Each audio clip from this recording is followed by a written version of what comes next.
Aujourd'hui, les fans de foot et plus principalement les fans du Barça fêtent un des plus grands records de l'histoire du foot. Et on va analyser en détail ce record incroyable de Messi. Aujourd'hui, ça fait 13 ans jour pour jour que Messi a fini le jeu en une année. 69 matchs, 91 buts, 24 passes D. Déjà juste 24 passes D à côté de 91 buts, c'est énorme. Ça prouve que le mec, il met pas que des buts, il participe aussi au jeu. Je sais pas si vous vous rendez compte, cette année-là, il a été décisif toutes les 49 minutes. Ça veut dire toutes les mi-temps, limite, il est décisif. En 2012, il a inscrit 15 doublés, 6 triplés. En une année, 6 triplés, c'est énorme. 2 quadruplés, 1 quintuplé. Il y en a en 10 ans de carrière, ils ont jamais inscrit un triplé de leur vie.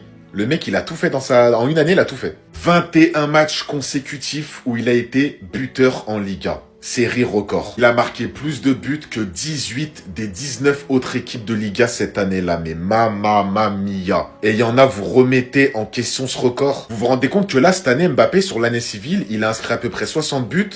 Donc là, il lui manque 31 buts pour juste égaler Messi. Et là, il n'y a plus de match pour Mbappé, c'est fini, on passe à 2026, ça revient à 0. Vous vous rendez compte ou pas? Non, ce record, j'en parlerai toujours. C'est une dinguerie ce qu'a fait Messi cette année-là. Ça fait aujourd'hui 13 ans jour pour jour que Lionel Messi a certainement battu un record qui ne sera jamais battu dans l'histoire du football. En 69 matchs, Lionel Messi avait inscrit 91 buts, soit 1,33 buts par match sur une année entière et également 24 passes décisives. Dites-vous qu'en 2025, Mbappé a réalisé son année la plus prolifique de sa carrière en inscrivant 66 buts en 68 matchs, soit le même nombre de matchs, mais avec 25 buts de moins. C'est une dinguerie. Et n'a délivré que 10 passes décisives contre 24 pour Lionel Messi. Vous vous rendez compte de la différence malgré la saison colossale d'Mbappé? Dites-vous que l'année d'Mbappé, elle est 4e all-time en nombre de buts. Et regardez la différence avec Lionel Messi 2012. C'est là où tu te rends compte que Messi en 2012, il a fait une dinguerie. Tout le monde disait qu'Iniesta méritait le ballon d'or cette année-là, mais quand tu inscris autant de buts et que tu fais autant de passes décisives et que tu es autant influent dans ton jeu, t'es obligé d'être récompensé. On dit qu'un record est fait pour être battu. Moi, je suis sûr que ce record-là, il tombera jamais. 91 buts en une année civile, jamais de la vie. Tu fais rire, quoi. Qui a marqué plus de buts pendant 3 ans d'affilée, t'es sérieux? Plus de 60 buts pendant 3 ans d'affilée, t'es sérieux là? D'abord, il faut te poser la question. Pourquoi Cristiano Ronaldo n'a pas pu atteindre jusqu'à présent les 91 buts en une année civile pendant qu'il est avant-centre? Pendant que lui, son rôle, c'est de marquer. D'abord, même parlons des 73 buts en une saison. Pourquoi il n'a jamais atteint ça? Alors que lui, son rôle, c'est de marquer. Alors que lorsque Messi a atteint les 73 buts en une saison et 91 buts en une année civile, il jouait le faux neuf. Faux neuf, c'est-à-dire que tu dois jouer attaque, avant-centre, et puis tu dois jouer au fait 10. C'est pas fait pour tout le monde. Lorsqu'on parle des exploits de Messi, pendant qu'il était avant-centre, arrêtez de mêler des gens qui avaient seulement un seul rôle, au fait, sur le terrain. Arrêtez ça. Voilà. Messi, là, c'est pas votre camarade. Messi, lui, il avait 2 rôles. C'est-à-dire, il avait 2 rôles. C'est-à-dire, tu ne peux pas comparer. Non, faut te calmer. Faut te poser la question. Pourquoi Ronaldo n'a jamais atteint ces statistiques-là? Faut te poser la question. On est venu faire des bêtises, là, Messi était hyper gêné après que ses 2 intervieweurs lui aient posé une question de fou sur son couple avec Antonella. Et aussi le Barça vient de créer un nouveau monstre qui a déjà clashé Lamine Yamal en pleine interview. Regardez ce qu'il a dit, c'est juste fou. Commençons par l'histoire folle de ce jeune prodige qui a été interviewé à la suite d'un tournoi de jeunes et il a dit: le Barça ne m'a pas retenu dans son équipe, quand je serai plus grand ils me l'expliqueront. Mais regardez ce qu'il a dit par la suite, il est juste fou. Il a commencé à littéralement clasher Lamine Yamal en disant qu'il ne savait pas ce qu'il allait pas chez lui. Il dit qu'il n'a que 18 ans mais qu'il se prend déjà pour Léo Messi. Mais pourquoi il dit ça? Et en parlant de Léo Messi, il y a une interview de 2 youtubeurs argentins qui est sortie où il lui pose des questions sorties de nulle part qui ont réussi à rendre Léo Messi dans cet état-là. Et franchement, pour le faire gêner, il faut y aller. En fait, au bout d'un moment de l'interview, ce youtubeur a commencé à lui poser des questions de fou sur son intimité avec Antonella. Et regardez la réaction de Léo Messi. Il leur a mis un coup de pression de fou en leur disant: c'est pour ça que vous m'appelez pour me poser ce genre de questions. Et franchement, il avait l'air hyper gêné. Tout comme les 2 youtubeurs qui avaient réalisé qu'ils ont été trop loin. Et franchement, ils étaient hyper gênés. Ils n'arrivaient même pas à le regarder droit dans les yeux. C'était juste fou. Je vous laisse pas. Je suis avec vous tranquillement. Nous avons parlé des 91 buts de Messi en une année civile. On a dit que non, vraiment, si vous voulez les battre, d'abord, cherchez à battre, au fait, les 73 buts de Messi en une saison. Mais il y avait un détail qu'on avait oublié. Voilà. Et vient vous donner ça maintenant. Les 50 buts de Messi en championnat. Cherchez à battre ça là. Voilà, tranquillement. Oui, cherchez à battre les 50 buts de Messi en championnat. on va voir quelque chose. Voilà. En tout cas, franchement, on va voir quelque chose. Voici les différents meilleurs buteurs des trucs, des championnats, hein. Voilà. En tout cas, celui qui se rapprochait un peu de Messi, c'était Cristiano Ronaldo qui avait 40, je pense que 46 bien 48 là. Voilà, il se rapprochait, mais il n'était pas le meilleur buteur, tranquillement. Voilà, tranquillement. Maintenant, celui que vous allez désigner l'année prochaine, là, qui cherche à battre ça là d'abord. Parce que les autres, ils ont tenté, ils n'ont pas pu, hein. Voilà. En tout cas, voilà, ça devant vous. 91 buts, d'abord, passer par 50 buts, après 73 buts, et puis après, on pourra parler des 91 buts là. Tranquille, les gars. L'année 2025 finit en beauté avec le FC Barcelone, les gars. Sur l'année civile, lorsqu'on prend toute l'année 2025, le FC Barcelone a réalisé 60 matchs, 48 victoires, 6 nuls, 6 défaites, 169 buts. On a marqué 169 buts. Il n'y a pas mieux, hein, actuellement en Europe. La Liga, on a remporté. Copa del Rey, on a remporté. Super Coupe d'Espagne, on a remporté. On a tout remporté en vrai. FC Barcelone de Flick entre un peu plus dans l'histoire du FC Barcelone, les gars. L'équipe est désormais sur une série de 38 matchs consécutifs avec au moins un but inscrit en Liga, soit 103 buts au total. Devenant ainsi la deuxième meilleure série historique du club. En vrai, Anti-Flick est en train de faire sa meilleure saison. Juan Garcia, lorsqu'on l'a recruté, il ne pensait pas qu'il allait être autant au niveau. Tous ces matchs, il a une note au moins de 7, 8. À côté aussi, lorsque tu as le duo Yamal-Rafinha, bon, qu'est-ce que vous voulez encore de plus? Rafinha, Yamal, toujours avec la célébration tranquille. Au fait, on a le meilleur duo en Europe actuellement. Le meilleur duo en Europe. Année 2026, on vise la Ligue des Champions. On vise encore les 3 trophées, c'est-à-dire Copa del Rey, Liga et puis Super Coupe. On vise tout. En tout cas, attendez-vous à nous.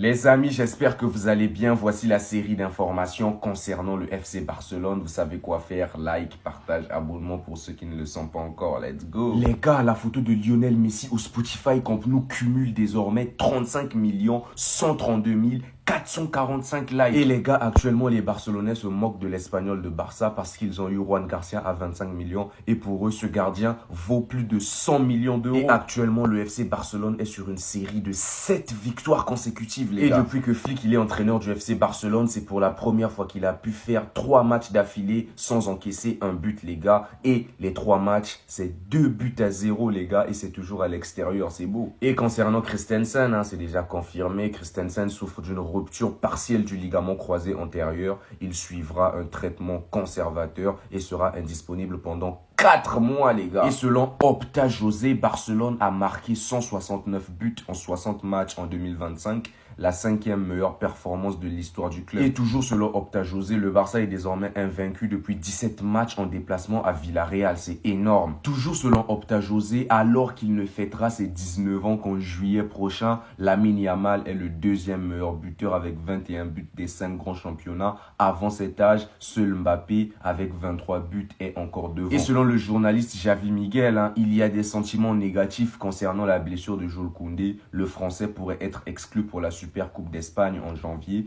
mais selon certains autres médias, Jules Koundé est juste fatigué, il n'a rien de grave. Et un journaliste a demandé à Rafinha qu'est-ce qu'il pensait du Ballon d'Or. En vrai, ce journaliste c'est un démon. Rafinha a répondu, je m'en fiche. Et selon le journaliste Javi Miguel, Gavi est le seul absent confirmé pour le match de l'Espagnol après la trêve. Et l'année 2025 est terminée. Yamal a terminé avec 47 goals assists. Dembélé avec 46, mais Dembélé a joué moins de matchs que Lamine Yamal. Donc 54 matchs joués en 2025 par Yamal contre 36 matchs pour Ousmane Dembélé. Mais ils ont juste un seul écart de goal assist, hein, c'est énorme. Est-ce que le FC Barcelone peut recruter à cause de la blessure de Christensen? La réponse est un peu plus compliquée que oui ou non, je vous explique tout. Aujourd'hui, le FC Barcelone a déclaré que Christensen souffrait d'une rupture partielle du ligament antérieur du genou gauche. La blessure est arrivée à l'entraînement, le club ainsi que le joueur ont décidé d'opter pour un traitement conservateur. Par contre, aucune durée d'absence n'a été communiquée et ce détail change tout, surtout que ça pourrait être un choix stratégique de la part du Barça. Pourquoi? Eh bien parce qu'en Espagne, tu peux recruter librement pour remplacer un blessé, mais tout dépend de la durée officielle de l'indisponibilité. Le FC Barcelone peut dépasser sa limite salariale salariale uniquement si la durée d'indisponibilité est d'au moins 4 mois et que la commission médicale de la Liga valide le dossier, comme avec Ter Stegen. Cependant, même avec le feu vert médical, le Barça devra attendre le mercato d'hiver qui démarre le 2 janvier et finit le 2 février. Le Barça devra respecter quelques règles, à savoir, la signature doit être une nouvelle, on peut pas prolonger quelqu'un, le joueur recruté doit jouer au même poste que le blessé, et surtout, et il faudra vraiment pas se louper sur ça, si Christensen revient plus tôt que prévu, le Barça pourrait être sanctionné par la Liga financièrement. Mais si toutes ces règles sont respectées, le Barça pourra utiliser 80% du coût salarial de Christensen.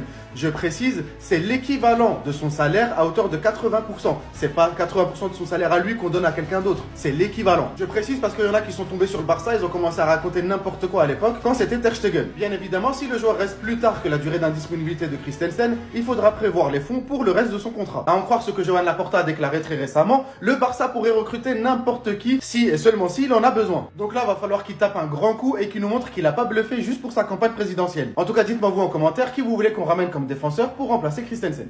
Présentez-moi un meilleur duo que celui-ci, s'il vous plaît. J'attends. Cette célébration, c'est la célébration de l'année, que vous le vouliez ou non. Elle dégage tellement de flow, tellement d'aura. Non, j'aime. Elle est tellement belle. Le Barça s'impose 2-0 face à Villarreal dans un match où le Barça n'a pas été flamboyant, mais le nécessaire a été fait. Il y a eu beaucoup plus de positifs côté attaque que côté défense. La défense est tellement fébrile, même si on le sait déjà, mais dans ce match, c'était critique. Là, je crois sincèrement que des doutes vont commencer à s'installer au niveau de la charnière centrale, même si tous les défenseurs avaient l'air bourrés. Ils faisaient que des mauvaises relances. Chaque perte de balle menait à une occasion nette pour l'adversaire. Avec ce résultat, le Barça enchaîne 7 victoires d'affilée en championnat. Comme Flick nous l'avait promis, il avait dit qu'on allait voir un nouveau Barça, même si c'est vrai que dans le jeu, il y a toujours des points noirs. Mais on est sur une bonne lancée. Le braquage du siècle, on l'a eu pour 25 millions. 25 patates. Juan Garcia l'infranchissable. Les parades qu'il a enchaînées aujourd'hui. En fait, c'est l'homme du résultat. Parce qu'on ne va pas se mentir, Villarreal avait de la place pour faire le nul. Ils ont eu énormément d'occasions. Et Lamine, continue à dire qu'il est insolent, qu'il est arrogant. On s'en fout. Moi j'aime. Au début j'étais un peu mitigée, mais c'est le personnage. Et nous, on l'aime comme il est. En plus, quand je vois ce match, il s'est fait découper par Renato alors qu'il n'a rien demandé. Et le gars, il a osé contester le carton rouge. La Ceramica a décidé de le siffler. Et il a répondu. En attendant, depuis le début de cette saison, c'est 21 matchs, 9 buts et 14 passes D. Il ne fait que commencer. On finit l'année en beauté et c'est tout ce qui importe. Visca Barça. Oh, il a pas fait ça. Vous savez ce qu'il a fait ce soir ? Les gars, je crois que vous réalisez pas la dinguerie qui s'est passée ce soir. Derrière moi, vous avez Lamine Yamal pendant le match contre Villarreal. Ça, c'est Lamine Yamal qui est en train de célébrer son but juste après avoir marqué. Et Lamine Yamal, il célèbre son but en imitant les sifflets du public de Villarreal. Parce que Lamine Yamal s'est fait siffler durant tout le match. Mais est-ce que vous vous rendez compte de la dinguerie de la phrase ? Lamine Yamal s'est fait siffler par Villarreal. Je vais répéter ma phrase. Lamine Yamal, joueur espagnol, s'est fait siffler par un public espagnol. Il est en train de traumatiser tout le monde, même les gens de son pays. Ce soir, il a mis son but, mais sa prestation, franchement les gars, elle était intéressante. 1 but, 4 tirs, 6 passes clés, 7 dribbles réussis, 11 duels remportés, 127 touches et 80 passes. On commence à avoir l'habitude, Lamine Yamal dans le jeu, très influent, qui combine énormément avec ses coéquipiers. Et en plus de ça, maintenant, il commence à être de plus en plus présent dans la surface. Il a marqué son 9e but de la saison aujourd'hui. 13 passes décisives également. Franchement, les gars, le Lamine Yamal de cette saison, sur les stats, il n'y a rien à dire. Tout ce qui lui manque, tout ce qui lui manque, c'est un peu plus de percussion. Retrouver juste un peu ce coup de rein qu'il avait la saison dernière. Même si, aujourd'hui, vas-y, il y a des prises à 2 sur lui, les défenses, elles se méfient, et retrouve ce coup de rein qu'il a la saison dernière, mais il sera inarrêtable. Il atteindra sa version ultime. 25 millions. Réalisez ce que je vous dis, que ça rentre dans votre oreille droite et que ça reste dans votre cerveau. 25 putains de millions. C'est la somme qu'on a payée pour ce MVP qui, cette saison, est tout simplement dans la course du meilleur gardien du monde. Que les choses soient bien claires. Là, il te fait une parade. Derrière, il te fait une autre parade. Faut juste réaliser dans le football d'aujourd'hui, pour 25 millions, t'as rien. T'as des petits joueurs bizarres, méconnus, qui jouent sur le banc PL et encore. Nous, pour ce prix-là, on a juste récupéré le meilleur gardien d'Espagne. Et d'ailleurs, rendez-vous compte que ce mec-là, il risque de pas aller à la Coupe du Monde juste parce qu'il joue à l'Espagnol Barcelone. Alors qu'il n'y a juste aucun gardien espagnol qui est plus fort que lui à l'heure actuelle. Vous me le tournez dans tous les sens que vous voulez. Il y a juste à voir la tête de Ter Stegen en fait. Non, le réalisateur, il est en pierre. Sur chaque parade de Joan Garcia, on avait droit au gros plan sur Marc-André Ter Stegen qui réalise. Je vais plus jamais jouer. Je vais rester sur le banc toute ma vie. Faut que je me casse. Y a plus rien à gratter pour toi. Je t'ai défendu, j'étais derrière toi. Mais la réalité, elle est sous nos yeux. 6 clean sheets, MVP aujourd'hui, son jeu au pied, j'ai même pas à en parler. Concrètement, à part Courtois, peut-être. Mais qui peut s'asseoir à sa table et lui dire je suis plus fort que toi cette saison? Et je parle pas qu'en Liga. Hein. Qui peut s'asseoir à sa table et lui dire je suis plus fort que toi cette saison? Personne. Attendez mes gars. Est-ce que vous êtes sûr que Juan Garcia c'est quelqu'un qui a coûté 25 millions d'euros? Est-ce qu'il a vraiment coûté 25 millions d'euros? Enfin bref, voici la conférence d'après-match des joueurs barcelonais et du coach. Mais avant de vous faire tout écouter, vous savez quoi faire? Like, abonnement, partage, on enchaîne. Primo, le mur du Barça a parlé. Et quand je parle du mur du Barça, c'est Juan Garcia. Juan Garcia, quand le ballon arrive, j'essaye de l'arrêter. Il y a des jours où il peut le faire et d'autres pas. Aujourd'hui, heureusement, j'ai laissé un but à 0 et je suis très heureux. C'était une grande victoire. Enfin bref, en tout cas, mon gardien, tu mérites le FC Barcelone. Tu es un vrai culé, on est ensemble. Et Hansi Flick, en conférence d'après-match, il se prononce par rapport à Koundé. Je pense que c'est OK. Il y a eu quelques problèmes ces 3 ou 4 derniers jours. Il était malade. Enfin bref. Et je pense aussi que sa situation n'est pas si grave pour autant que je sache. En sortant, il a dit que c'était juste une crampe musculaire et nous espérons que ce sera le cas. Enfin bref. Et De Jong qui affirme « Je suis très heureux ». Enfin bref, nous avons terminé l'année en tant que dirigeant de la Liga, qui était notre objectif. Enfin bref, et maintenant, il faut se reposer et revenir en chercher plus. En tout cas, mon capitaine De Jong, tu as fait preuve de capitaine. On est fiers de toi. Sans Pedri, on a vu que tu as bien tourné le milieu, accompagné d'Eric Garcia. Et là, je vous rappelle que après la défaite du Chelsea, les gars, le FC Barcelone ne fait qu'enchaîner des victoires. Face au Villarreal, 2-0 hier. Face au Guadalajara, 2-0. Face à l'Osasuna, 2-0. Olympiakos, 2. Real Betis, 5, les gars. Vous-même, vous voyez la photo derrière moi. Ouais, et Lamine Yamal aussi qui est à son niveau. Lamine Yamal joue à un niveau spectaculaire hier. Cette saison encore, avec toute et la pubalgie, a été le meilleur footballeur du monde. Et si ça continue comme ça, personne ne pourra lui enlever le ballon d'or. Enfin bref, il est tout simplement inarrêtable. Et sur des actions comme ça, les gars, je tiens à remercier le mur du FC Barcelone, Juan Garcia. C'est pour cela que je doutais si vraiment le mercato là, c'était à 25 millions d'euros, les gars. Est-ce que c'était à 25 millions d'euros? Et actuellement, le Barça est leader de la Liga et ils partent en congé, les gars, pour se reposer pour 2 semaines. Et là, si le Barça avait perdu hier là, on saura que le Real Madrid pourrait aussi forcer pour rejoindre la première place. Mais là, c'est impossible parce que le Barça est déjà en tête avec 46 points et 4 points de différence, les gars. Et avec le match que le Real joue actuellement, je ne suis pas sûr que le Real pourrait défoncer le FC Barcelone. En tout cas, dites ce que vous en pensez dans les commentaires. On est ensemble. Les gars, c'est un appel à l'aide. S'il vous plaît, la direction, faites le nécessaire durant le mercato hivernal parce que là, c'est hard de malade. Possible blessure aux ischio-jambiers pour Koundé, son absence est prévue jusqu'à la Supercoupe. Christensen est blessé 4 mois. Moi, je pense que c'est une fin de saison pour lui. On sait très bien qu'il ne pourra pas revenir. Quand le club fait ce genre de message, ça en dit long. Araujo est en dépression et on va pas se mentir que pour l'instant, il n'est pas fiable. Il peut très bien revenir et repartir, on sait jamais. Et Koubarsi et Martin, c'est bien pour dépanner. Mais est-ce que ça va tenir toute une saison? Est-ce que ça va tenir dans les gros matchs? Ça, les gars, je sais pas, parce que ce soir, ils ont été très mauvais. Et je tire quand même mon chapeau à Martin, parce qu'on sait tous très bien qu'il est là pour dépanner. Et il faut agir sur le marché des transferts. Car avec la longue absence de Christensen, on n'a plus trop de défenseurs. Si on a des blessés, on est foutu. Et surtout que si c'est une longue absence, on pourra utiliser 80% de son salaire pour inscrire des joueurs. Fabrizio Romano, le Barça envisage de recruter un défenseur central dès janvier. Le renforcement de la défense était prévu pour l'été, mais le club a pris les devants, a déjà entamé des discussions et des prises de contact sur le marché des transferts. Gueye sera libre en été. Reste à savoir si on pourra faire quelque chose cet hiver. Schlotterbeck ne veut pas prolonger avec Dortmund. Reste à savoir si on peut faire quelque chose. Et Bastoni, il faut rêver, on l'aura jamais cet hiver. En tout cas, il faut faire quelque chose et très vite. Sinon, on est foutu. Les gars, c'est tranquille. C'est tranquille, n'ayez pas peur. On a demandé à Koundé, tu es blessé. Le gars dit non. Tu seras prêt pour la Super Coupe. Le gars dit oui. Prap. Donc Koundé n'est pas blessé, les gars. Franchement, ça fait du bien. Voilà, c'est vrai que c'est pas trop ça, mais si Koundé se blesse encore, c'est high, gars.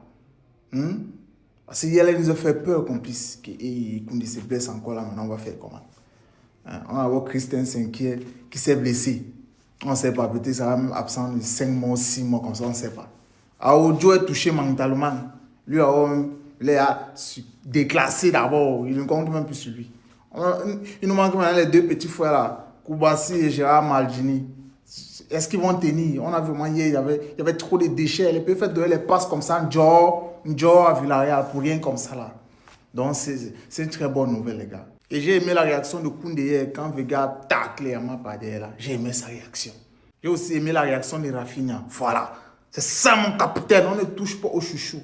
C'est de ça qu'il s'agit. Grand frère, petit frère. Jamais touche pas au chouchou. Quand tu touches à Yama, oh. Hein? Koundé se transforme en super guerrier. Il devient Sangoku. Il change une fois. Voilà. Sinon, ça fait plaisir que Koundé n'est pas blessé. Ça fait du bien. Vous avez un commentaire, les gars. C'était Johnson. Les gars, en fait, belle victoire du FC Barcelone. FC Barcelone s'impose 2-0 face à Villarreal. Après, au revoir à 2025 avec une victoire. On va rentrer dans la nouvelle année 2026 avec une très belle victoire, 2-0. Une victoire très importante pour nous qui assure notre première place. Mais les gars, vous savez, la vérité rougit les yeux, mais ça ne les casse pas. Lamine Yamal, on l'aime tous. Et le gars, il a fait un très grand match. Il ne cessait même pas d'humilier les pères des familles. Il les voyait tomber comme du n'importe quoi. Il était tellement régalant jusqu'au point il a donné un carton rouge à un joueur de Villarreal. Et c'est après ce carton rouge là que je pense que le FC Barcelone s'est retrouvé un peu lors de la seconde période. Yamal ne fait pas un mauvais match. Il a fait un très bon match. Il a même inscrit le deuxième but. Regardez sa célébration après avoir marqué son but. Vous me sifflez, non? D'accord, continuez de me siffler. Sa célébration aussi avec Rafinha, c'est légendaire. Mais les gars, c'est quoi la vérité qu'on doit se dire? C'est que Yamal abuse avec ses extérieurs. En fait, j'ai jamais vu quelqu'un en parler, mais pourtant les gars, il abuse tellement. Yamal peut éliminer 2 à 3 joueurs.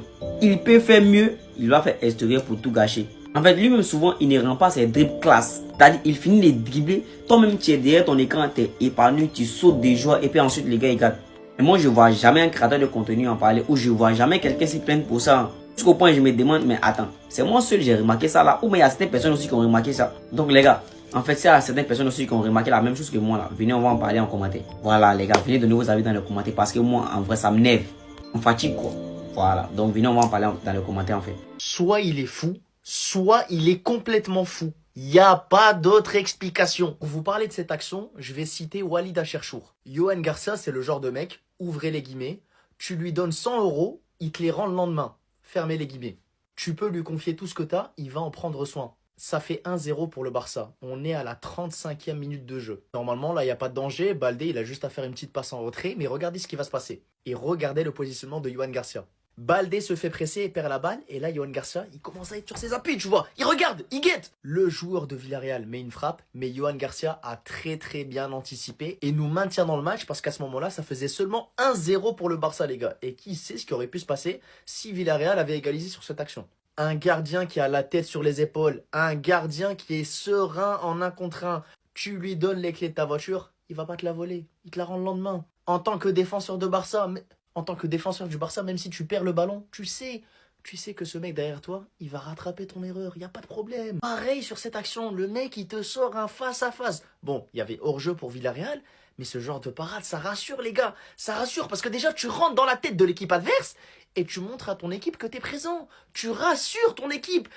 Oh, les gars, je suis tellement ému, mais on avait tellement besoin de lui. On avait tellement besoin d'un gardien comme lui.